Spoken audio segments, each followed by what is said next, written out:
예, 초고령화 시대와 4차 산업혁명 시대, 이 두 시대로 접어들면서 개인 재물 설계에 대한 그 중요성이 매우 강조되고 있습니다. 하지만 아직 재무 설계라는 개념조차 정확히 알고 있는 분들이 많은 것은 아니죠. 오늘 뉴스리듬 토크합니다에서는 국민을 위한 재무 설계 전문가들을 양성하는 FPSB 김용환 회장과 인터뷰를 준비했습니다.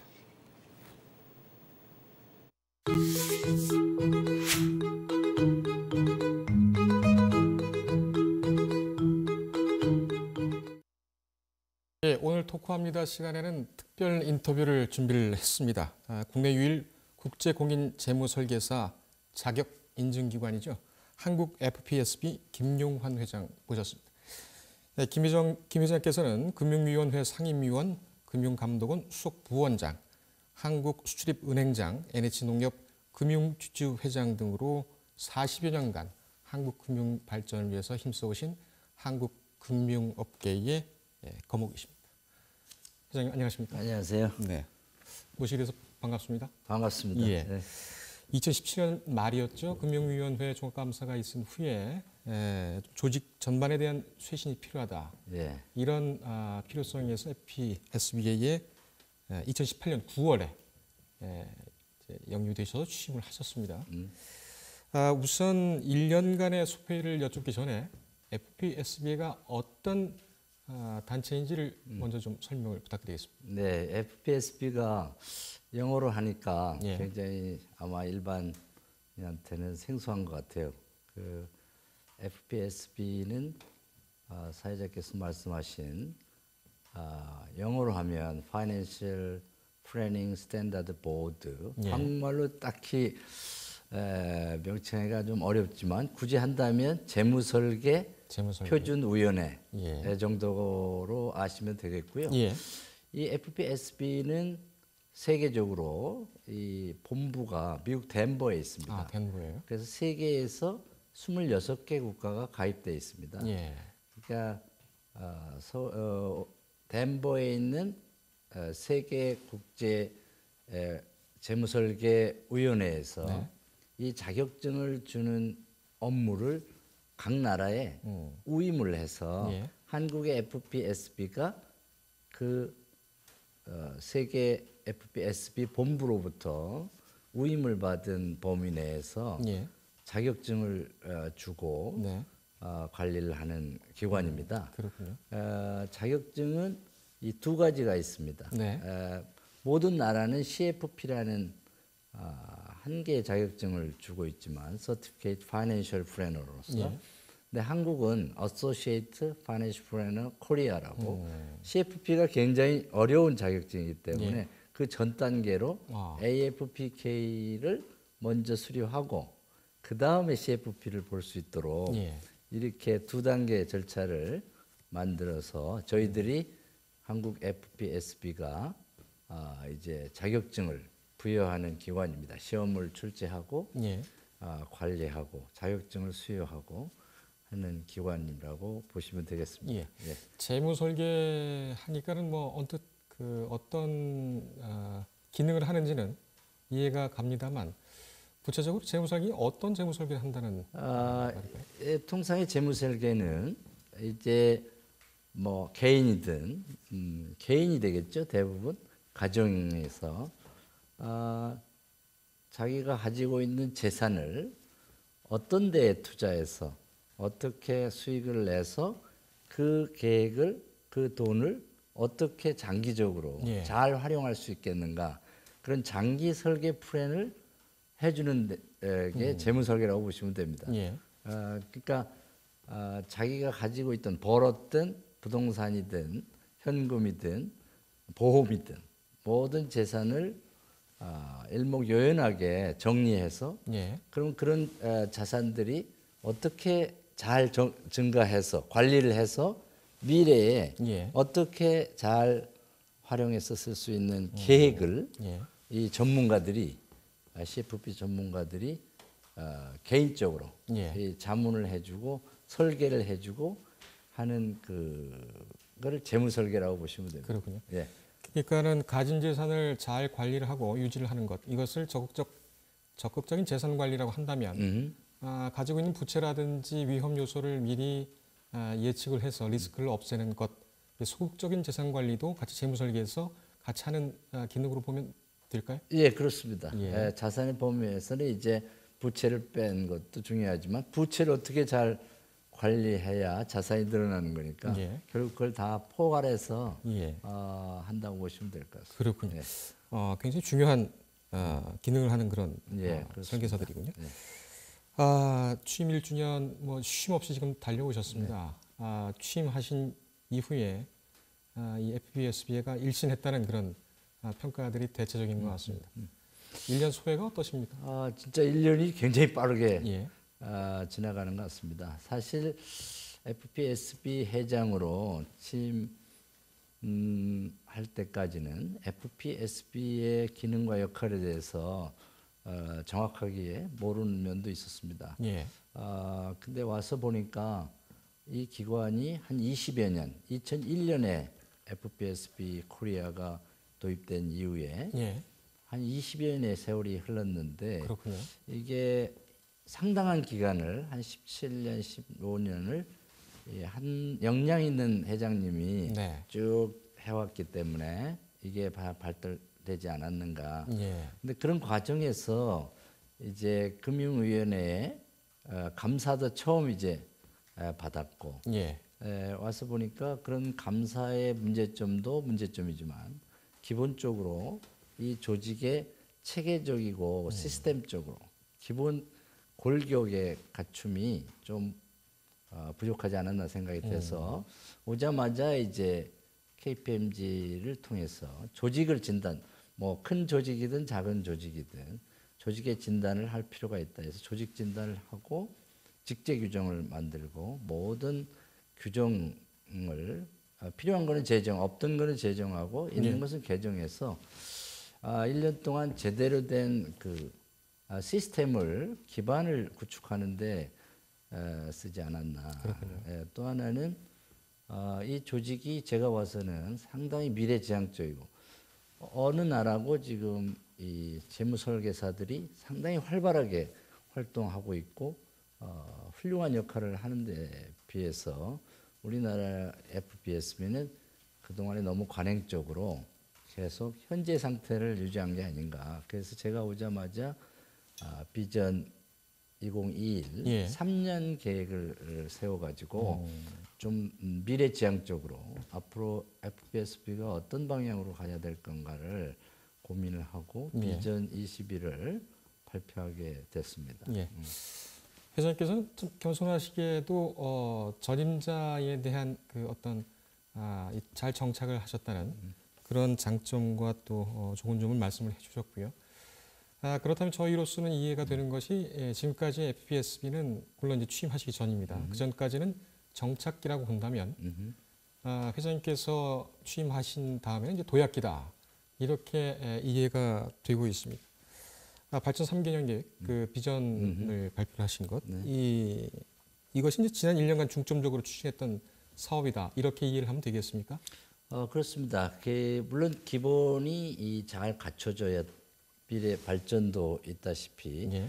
지속적이고 발전 가능한 조직이 위해서는 비전이 확실해야 되고 또 예. 비전을 실천하기 위한 단계적 접근 방법도 분명해야 되기 때문에 그런 그 체제를 좀 갖춘 시기와 또 하나는 제2의 도약기를 하기 위해서 준비했던 시기라고 볼 수가 있을 것 같습니다. 지금까지 말씀을 종합을 해보면은 뭐 경영 조직 관리가 큰 아웃라인 되겠는데 역시 이제 거기에는 그 소통과 그리고 또 이 출신 그 재무 설계사들에 대한 어떤 사후 관리 사실 뭐 부모라고 해도 자식을 나놓고 그냥 방치한다면 그것이 어떻게 부모가 되겠는가 이런 생각도 할 수가 있겠네요.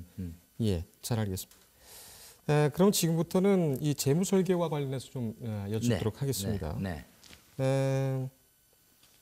이 재무 설계 같은 경우는 아까 또 말씀을 드렸지만 이제 적극적인 재산 관리, 소극적인 재산 관리. 요즘 또 이제 1인 가구도 많다 보니까 맞습니다. 이게 뭐 연령이나 소득계층 관계없이 전 국민에게 필요한 그런 조언자다 이렇게 얘기를 할 수가 있겠습니다. 그 중에서도 좀 특별하게 이 재무 설계가 필요한 층이 있다. 어디로 보십니까? 지금 이제 재무 설계는 뭐 아까도 사회자도 말씀하셨지만 소득이 많건 적건 오히려 그런 사람이 더 필요할지 모르겠죠. 이런 그리고 최근에 이제 저금리라든지 고령화 사회가 되면서 또 뭐 예금 금리 해봐야 1%, 앞으로는 이제 마이너스 금리하든 오히려 예금하는 사람들이 보험료를 내야 되는 이런 상황까지 오게 되는데 그렇게 돼서 어느 층이나 필요하겠습니다만 최근에 이제 베이비붐 시대들 68년에서 뭐 이렇게 나오는 63년, 58년, 63년 이 정도 이제 사람들을 베이비붐 시대라는데 그렇습니다. 이제 퇴직을 하니 은퇴 시대거든요. 은퇴 벌써 시대. 그렇게 됐네요. 예, 벌써 800만 정도가 이제 그 시대 사람들인데 이 사람들은 사실은 돈을 많이 벌려고 열심히 한 사람들이거든요. 근데 자기가 은퇴하고 앞으로 100세까지 살아야 되는데 장래 어떻게 살 것인가에 대한 고민을 많이 안 했죠. 그만큼 또 바빴고요. 바빴고. 그러니까 제가 볼 때는 그 사람들한테 가장 지금 중요한 게 재무설계사에 도움이 필요하지 않나 이런 생각이 들어서 지금 저희들이 FBSB의 풀립 아카데미라고 이 교육하는 이 조직이 있습니다. 이 사람들이 보면 모든 기업체, 뭐 금융기관, 은퇴 대상을 상대로 우리가 교육을 많이 하더라고요. 경찰청, 뭐 각 기관에 지방자치단체, 기업, 공공기관 뭐 포함해서 그게 상당히 많이 인기를 얻고 있는데 그건 뭐 은행에서도 대부분 많이 하는데 여기는 이제 CFP들이 강의를 하니까 오히려 설득력 있게 종합적으로 재무 설계를 할 수 있는 기회를 제공하기 때문에 인기가 있는 것 같습니다. 그렇군요. 재무 설계 얘기를 좀 더 해보겠습니다. 아까 시험 과목이 7과목이라고 하셨죠? 윤리. 확 눈에 띄었습니다. 왜냐하면 재무 설계 같은 경우에는 이 상담하고자 하는 사람의 재무 상태를 아주 어떻게 보면은 그 개인적인 비밀 아니겠습니까? 부채 같은 경우에는. 근데 상담을 했는데 그 상담 결과를 떠벌리고 다닌다. 그렇죠. 이거 상당히 좀 문제가 될 것 같은데. 그래서 윤리 시험을 봅니까? 그래서 사실은 금융은 기본적으로 윤리를 굉장히 강조하는 게 금융은 신뢰지 않습니까? 한번 신뢰를 잃으면 서로 믿을 수가 없으면 맡길 수가 없거든요. 금융기관이라는 자체가.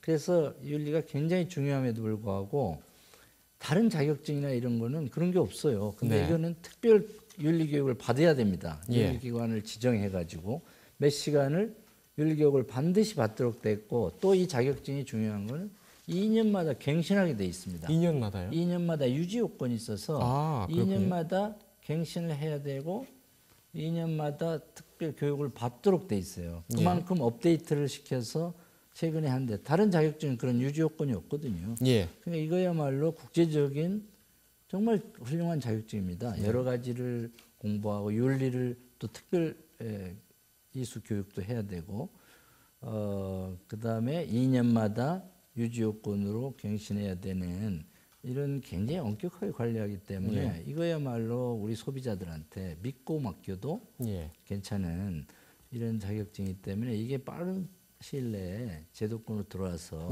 금융 소비자 전체가 혜택을 볼 수 있도록 제도 노력해야겠죠. 제가 더 열심히 노력하겠습니다. 그 노력의 어떤 그 발현이라고 볼까요? 첫 발현이라고 볼까요? 이번 10월 달에 굉장히 큰 행사가 있죠. 2019 가계 재무 건강 진단 캠페인. 이거는 이제 우선 언제 합니까? 10월 12일 10월 11일, 12일. 양일간에. 이틀 합니다. 이틀 10월 11일 금요일, 토요일 양일에. 금요일, 토요일이군요. 한양대학교 정문 앞에 있는 파크 에베뉴에서 하는데요. 한양대학교 정문 앞에 파크 에베뉴. 여기서 지금 우리 홈페이지에서 이제 신청처를 봤는데 이거는 이제 강의도 좋은 강의도 하지만 상담을 해줍니다. 무료입니까? 무료입니다. 무료. 그리고 공연도 볼 수 있게 오신 분들 좀 힐링할 수 있도록 공연도 이렇게 무료로 볼 수 있도록 하고 그 상담하신 분들은 그러면은 지금 아무나 CFP들이 나오셔가지고 그러니까 공인적으로 자격을 인정받은 가지신 분들이 지난번에 이제 서울의 머니쇼에서 부스를 설치해서 지난 그랬었죠. 5월에 예, 예. 했습니다. 근데 상담하는 분들이 줄을 서서 네. 대기하고 있더라고요. 우리 부스가 좀 작아서 네. 조금 그랬지만 CFP들이 능력 있는 CFP들이 여러 사람이 나와서 상담을 해주니까 너무 좋아했어요. 예. 그래서 그런 걸 기회로 이게 이제 세계 월드데이입니다. 그때는 네. FPSB의 세계 26개 국가들이 그날은 특별한 행사를 하는 거예요. 어허. 각 나라에서. 예. 그래서 그동안에 우리나라는 안 했습니다. 소극적으로 생각하고. 네. 그런데 이번에 처음으로 이제 대대적으로 좀 해서 FPSB의 존재라든지 또는 CFP들이 어떤 일을 하고 있고 또 모든 사람들의 가계 진단이 우리 병도 네. 예방 건강검진해서 진단하고 치료하고 이 가계 진단도 한번 상담을 받으시고 예. 어떻게 설계해서 어떻게 가져가는 것이 미래에 잘 지낼 수 있는가 하는 거는 굉장히 그 국민들한테 예. 중요하기 때문에 이건 대국민 홍보로서도 굉장히 중요하고 예. 이거 어떻게 보면 이 정부에서도 사실 적극적으로 해줄 필요가 있어요. 이 가계부채 문제가 어떤 심각한 게 아니지 않습니까? 예. 가계부채를 관리해주는 방법이라든지 또는 청년들이 이 시험을 많이 봐요. CFP나 AFP를. 그럼 대학생들, 실업자들이 시험을 쳐서 좋은 전문가들을 양성함으로써 그 사람들이 좋은 또 재무 상담을 해줌으로써 소비자들이 좋은 혜택을 본다면 전체적으로 일자리 창출이라든지 또는 전문가 금융 산업의 발전이라든지 예. 또 가계 부채의 어떤 현명한 관리라든지 여러 면에서 정부에서도 특별히 관심을 가지면 예. 좋겠습니다. 그래서 이번에 금융위 부위원장도 축사를 하러 옵니다. 참석하십니까? 예, 알겠습니다. 가계부채 문제 언급을 해주셨습니다만 이 가계부채뿐만 아니라 개인 부채 그리고 청년의 취업 문제 지금 금융과 관련돼서 우리가 풀지 못하는 숙제가 상당히 많습니다. 이번 가을에 10월 11일, 12일 양일에 걸쳐서 한양대 정문 앞 파크 에비뉴에서 모두 나오셔서 한번 해답을 찾아보시면 어떨까 생각이 됩니다. 오늘 1시간 동안 이 인터뷰를 진행했습니다만 시간이 가는 줄 모르게 빠르게 지나갔습니다. 예, 오늘은 여기까지 하고 다음에 한 번 더 오셔야 될 것 같습니다. 오늘 자리해 주셔서 감사합니다. 고맙습니다. 예, 김용환 FBSB 회장과 함께했습니다.